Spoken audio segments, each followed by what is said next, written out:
မင်္ဂလာပါ MM Daily Football Sport မြန်မာကနေကြိုဆိုလိုက်ပါတယ်ဒါအခုဒ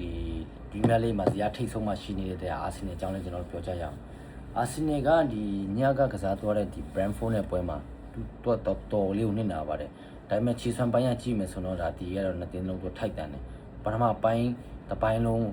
အာဆင်နယ်ကသူပေါင်းကောင်းသူကစားထားတယ်နောက်ပြီးကြရင်ဗာလဲဒီဒုတိယပိုင်းလည်းသူမိနစ်80လောက်ထိကောင်းကောင်းကစားထားတယ်ပေါ့ကွယ်ဒါပေမဲ့အဲ့မိနစ်80နောက်ပိုင်းကျတော့လက်ကျန်မိနစ်20ဆုံးလောက်အချိန်ပုံနဲ့ထားပါတော့အချိန်ဆုံးလောက်နဲ့ကိုဒီ Brentford ပြန်ပြီးတော့အာဆင်နယ်ကောင်းပြန်တုတ်ပြန်နိုင်တယ်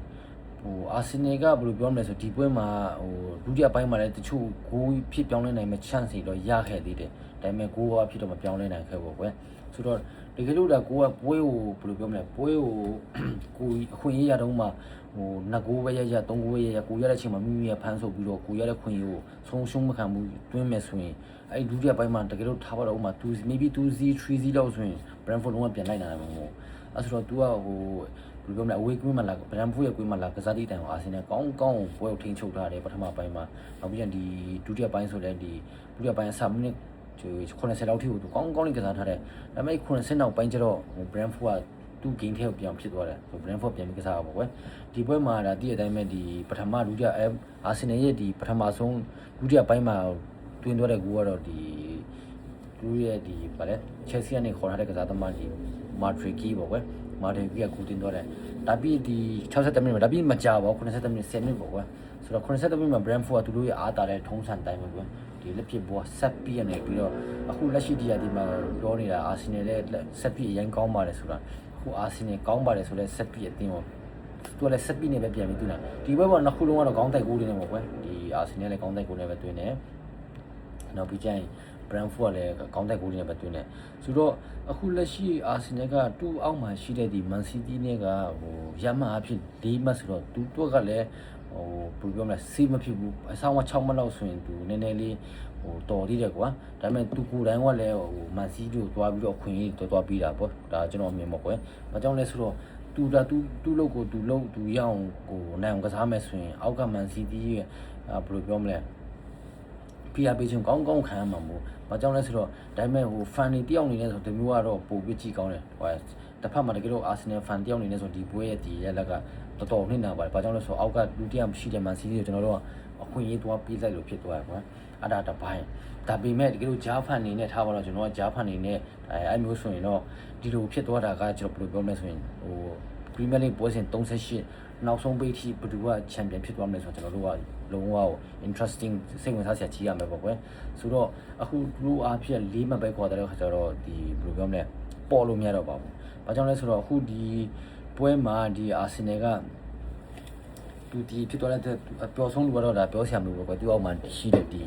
Manchester City Park ခွာရလောက်ဒီပွဲမှာဒီကျတော့တဲ့အပျော်ဆုံးဖြစ်မှာနောက်ပြီးဒီပွဲမှာဒီအာဆင်နယ်လည်းနိုင်ဒုတိယပိုင်းမိနစ်90နောက်ပိုင်းကျတော့သူကတိတ်ပြီးတော့ဘောလုံးကိုလည်းတိတ်မရတော့ဘူးကွယ် Brentford ကကောင်းပြန်ပြီးတော့သူ့ game ထဲကိုပြန်ထည့်ပလိုက်တယ်ဒါပေမဲ့အချိန်ပိုမိနစ်90နောက်ပိုင်းမှာ Martinelli လုံးအပိုင်ခွင်းကွာတကယ်လို့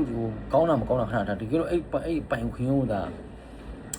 မဲရတုံးချခဲ့မယ်အချိန်ပိုနော်မိနစ်90ကျော်အချိန်ပိုမှာ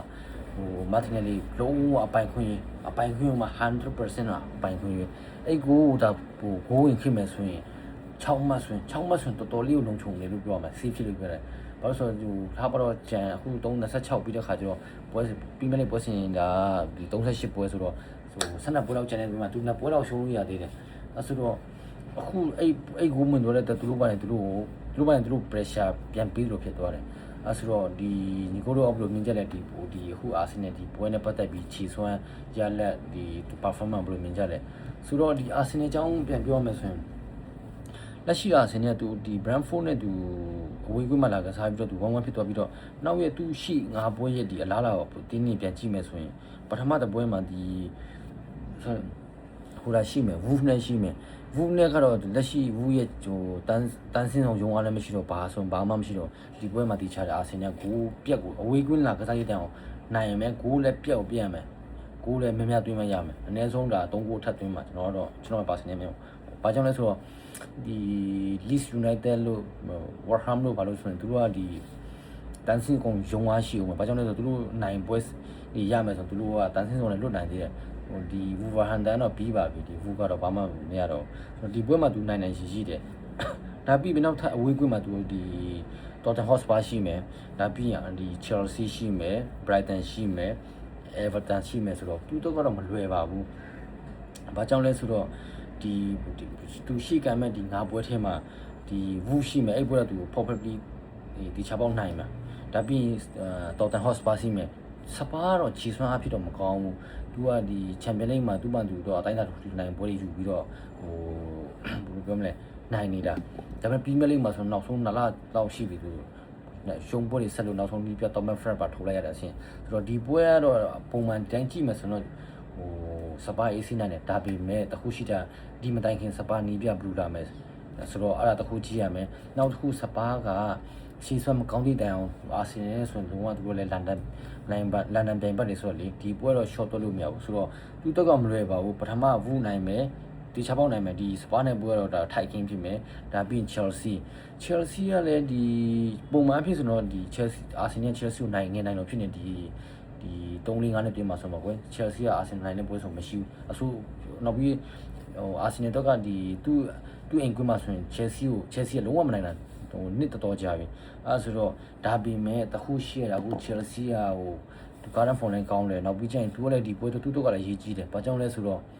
သူကဒီကလေးဒီပွဲမှာသူလည်းချီချုံမယ်ဆိုရင်သူကလည်းချန်ပီယံဝင်ဖို့ top 4 top ကိုသူတော့လည်း danger ရှိတယ်ဆိုတော့အဲ့ဒီဆိုရင်မနဲ့တော့ဒီပွဲလည်းကျွန်တော်ထင်ထိုက်ကင်းရှိမယ်ဆိုတော့ဒါပြီးရင် Brighton တော့ကျွန်တော်ထင်အာဆင်နယ်ဒီ Garden Form နဲ့ဆိုတော့ Brighton ကိုနိုင်ချင်ရှိတယ်ဘာကြောင့်လဲဆိုတော့ Brighton ကလည်းဟိုမရောက်ဒီမရောက်တန်းတန်းလုံးဝဆင်းမှာပေါ့ဘူးဒါပေမဲ့သူကဟို Conference League ဒီ Europa League တွေဝင်ဖို့ကြောက်လဲအလောက်ထိမဟုတ်ဘူးအဲဆိုဒီပွဲလည်းနိုင်မယ်ဒါပြီး Everton တော့မာတယ်ဒါပေမဲ့သူ့အိမ်ကွင်းမှာမာတာပါအဝေးကွင်းမှာလောက်ထိမကောင်းပါဘူးဒါကျွန်တော်ထင်ဒီလက်သူအာဆင်နယ်ရှိကံမဲ့9ပွဲမှာဆိုရင်ဒီ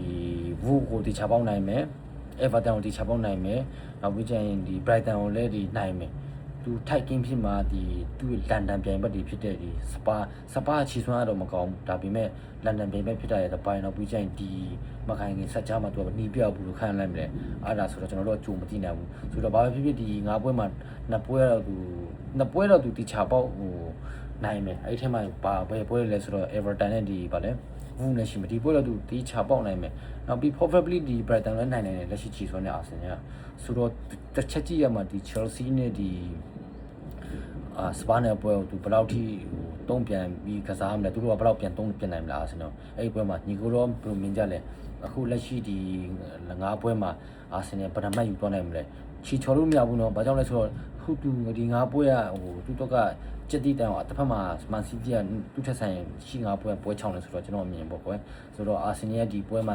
ချီချော်လို့မရပါဘူးတကယ်လို့သူဒီနေ့ချန်ပီယံဆုကိုဟိုသူလိုချင်နေဆိုရင်လက်ကျန်ပွဲတွေတော့လုံးဝဟိုဘယ်လိုပြောမလဲဖလားလူပွဲလို့စိတ်တက်လို့မွေးပြီးတော့သူကစားမှာပါညီကိုတို့အပလိုမြင်ကြလိုက်ဒီပွဲနဲ့ပတ်သက်ပြီးတော့ဒီခုလက်ရှိ3ချက်နဲ့ပတ်သက်ပြီးညီကိုတို့မြင်လို့လည်းဒီမှတ်ချက်ပေးတော့ရပါတယ်အားလုံးကျေးဇူးတင်ပါတယ်